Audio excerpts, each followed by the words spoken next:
Please subscribe to my channel to help me grow. The sound that shattered my world wasn't a scream or a confession. It was a laugh. A soft, breathy, almost shy laugh drifting through the half-closed door of the counseling room, a laugh I knew as well as my own heartbeat. My wife's laugh. But the voice speaking close to her, low and intimate, wasn't mine. It was Pastor Elijah's.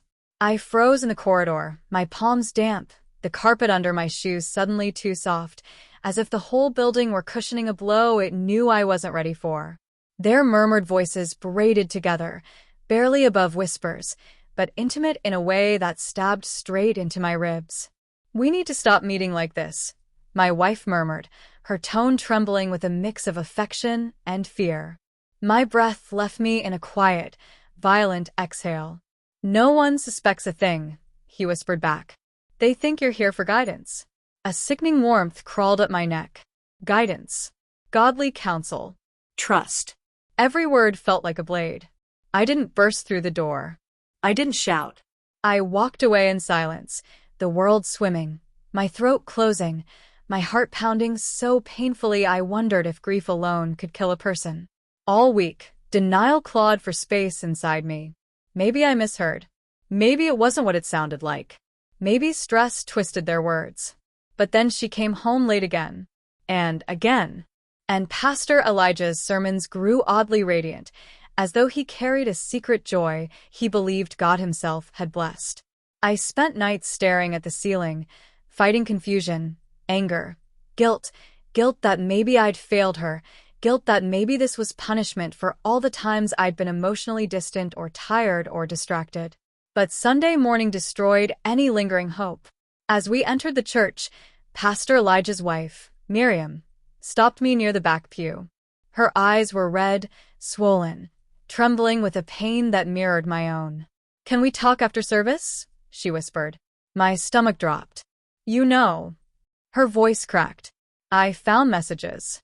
The sanctuary felt suffocating. The stained glass windows seemed to watch, silent witnesses to the wreckage of 4 lives. When service began, Pastor Elijah should have been the one delivering the announcements. Instead, Miriam stepped up to the podium, gripping the edges as though the wood might keep her standing. My wife stiffened beside me, her hand trembling against her dress.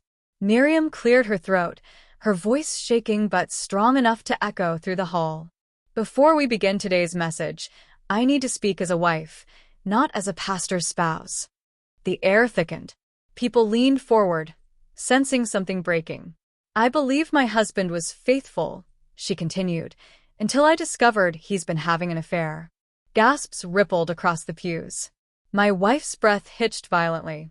Miriam looked straight at her. "With a married woman from this congregation." The room exploded with whispers, shocked murmurs, shifting bodies. My wife crumpled into her seat, tears spilling. Pastor Elijah stepped out from behind the curtain, face paling to ash. And me? I sat utterly still.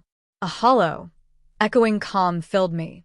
The truth was no longer a silent corridor secret. It was sunlight. Harsh, undeniable, burning everyone it touched. Later, when we confronted each other in the parking lot, for broken souls, for bleeding hearts, nothing felt triumphant. Only tragic. Human. Heavy. But as I looked at my wife, shaking and shattered, I finally understood. Betrayal isn't a single moment. It's every small choice that leads to the fall. And this story, this heartbreak, was now mine to walk through, one painful truth at a time.